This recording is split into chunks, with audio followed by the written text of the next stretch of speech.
9 мая, Джохар Мусаевич. Что бы вы хотели пожелать народам бывшего Советского Союза? Народам бывшего Советского Союза ничего я не пожелаю. То, что они заслуживают, они сами себе его и нагнетают, и сами приводят к себе к тому, что они заслуживают. Народы бывшего или настоящего или будущего Союза,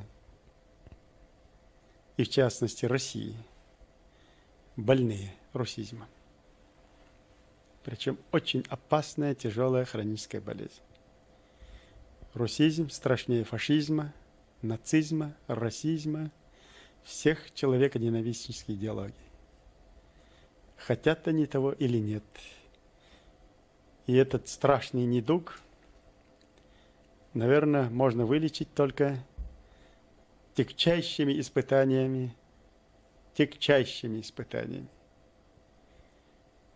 Единственный, наверное, народ на земле, вообще ни во что не верующий, бездуховный, безнравственный и отстал от уровня развития человечества, безнадежно и надолго. Это русские.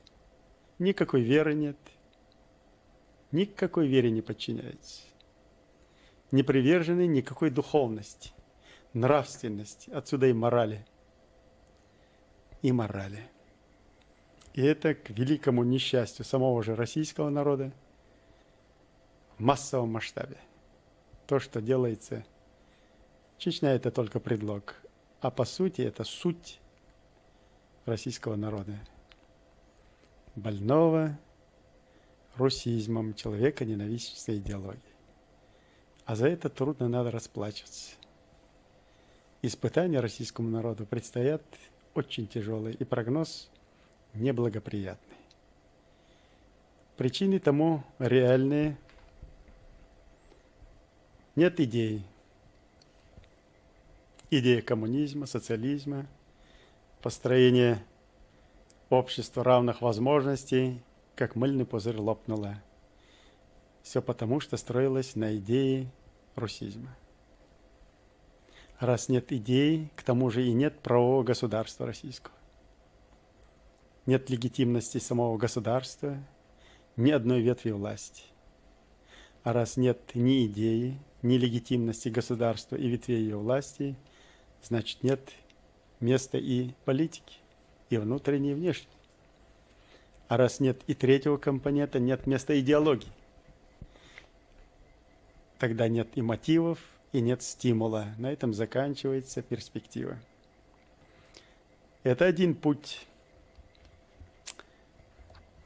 Другой путь развития цивилизации человечества – это духовность. Русские неверующие.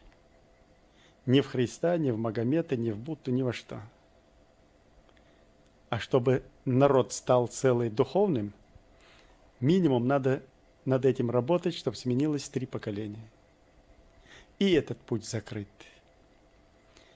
Где взять идеи для такой массы человечества?